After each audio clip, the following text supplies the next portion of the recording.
Hey, this is Andrew Jones. You watch On Deck with Tyler. Hey guys, Mike Fullnever's here. You're watching On Deck with Tyler Redmond. Hi, this is Phil Necro. You're watching On Deck with Tyler Redmond. This is Walk the Banks. I'm on deck. Tyler Redmond.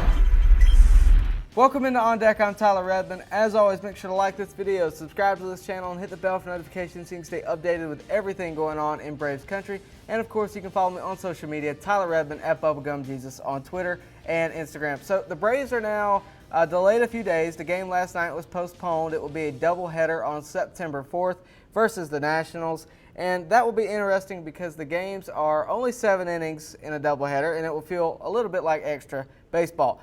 I like the move the Braves are going to make here. They're going to let Max Fried take the mound over Kyle Wright. They're going to skip Kyle Wright in the rotation and keep Max Fried's schedule consistent and give him an extra day on the mound, kind of. So he will pick up the ball on Friday versus Philadelphia, then Robbie Erlin on Saturday, and then Tomlin on Sunday. So we'll see how that goes. Keep your eye on Robbie Erlin there. This could be his sink or swim moment in his second start for the Braves. So with that out of the way, there's nothing really to recap today, so I thought we would take a deep dive into something else, a deep dive into Adam Duvall's current situation with the Braves. So let's start back to the 2018 season.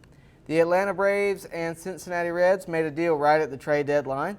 Wasn't that big of a deal, wasn't that talked about, kind of under the radar, but the Braves traded away Preston Tucker, Matt Whistler, and Lucas Sims at the time. The main motivation for the Braves here was to add power to the bench.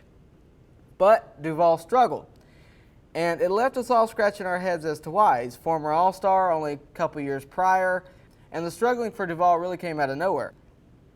So his stats for the Braves in 2019, when he was sent down in March, he was only hitting 171 batting average and a 306 on-base percentage through 19 spring training games. He was sent down to open the season. That wasn't something that was talked about a lot. Adam Duvall didn't speak about it publicly at all, and you know what? That's one of my favorite things about the guy. He went to AAA and threw 369 at-bats. He had a 266 batting average, a 364 on-base percentage, and a 602 slugging percentage. You could pretty much say he was raking. He also had 32 homers and only 369 at-bats. For perspective, that's a homer and a little less than every 12 at-bats. So he was on a hot streak, no doubt. And he finally got the call in late summer on July 27th to head back to the big club for the Braves, and he kept that pace up through the rest of the regular season after being called up on July 27th. In only 41 games and 120 at-bats, he had a 267 batting average, a 315 on-base percentage, and a 567 slugging percentage. He also kept his home run pace of 1 out of 12 exactly. In 120 at-bats, he had 10 homers. Not to mention, in the 7th inning of Game 2 of the NLDS versus the Cardinals last season, he had a pinch hit 2-run bomb to tie the series back up with the Cards. Most people questioned that decision to bring him in then, too, because of Mike Foltynewicz's excellent performance in Game 2. Luckily, he proved them wrong and showed his worth there in the postseason. So, what about this year? So far, through 61 at-bats, he has 4 homers and a 262 batting average with 11 RBIs. He's looking good, but one of the most important things about him is his consistency so far. Everyone else has been a little bit streaky. Even somebody like Dansby Swanson is hot or cold sometimes. But Adam Duvall is quietly one of the most consistent players on the team. All respect to Ender Inciarte, but with Pache getting his first start over the next couple of days, the questions are being asked, who goes where, who ends up where. And right now, we're down 2 outfielders. What happens when Acuña and Markakis are back? Ender had a good night last time we saw him. Hopefully that will continue, but we all know the struggles he's had this season. It's no question about it. The outfield is going to be crowded again once we get Acuña and Markakis back. No way the Braves take Acuña out, and Ozuna is out there, but he can DH sometimes.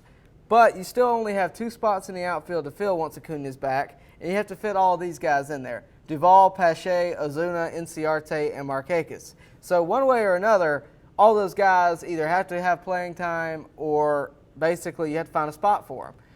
Do you platoon these guys in the outfield, or do the Braves make a decision to pick 2 out of the bunch? I got to tell you, if it's me, it's very hard to keep Duvall out of that lineup. Not to mention his defense is miles ahead of Ozuna's, and his bat is just there right now. There is an alternate spot for him. not DH. It's actually third base or first base. But I know what you're thinking. Aren't both of those positions very crowded right now? Sure, but it's still an option. He has 5 games at third in his career and also 43 games at first. I'm just throwing it out there. Could it happen? It's very unlikely. But if Riley and Camargo get hurt or they're both unproductive, that could open a spot for Duvall at third base. Same for first base, though the likelihood of Freddie Freeman going anywhere is very low. So at the end of the day, Adam Duvall is a ball player, and he's too valuable of a hitter to leave out of the lineup on a daily basis. So let me know what you think about Adam Duvall. Let me know what you think about his current situation. Do you think he has earned a full-time playing time in the outfield, or do you think he needs to be on the bench? Let me know in the comment section below.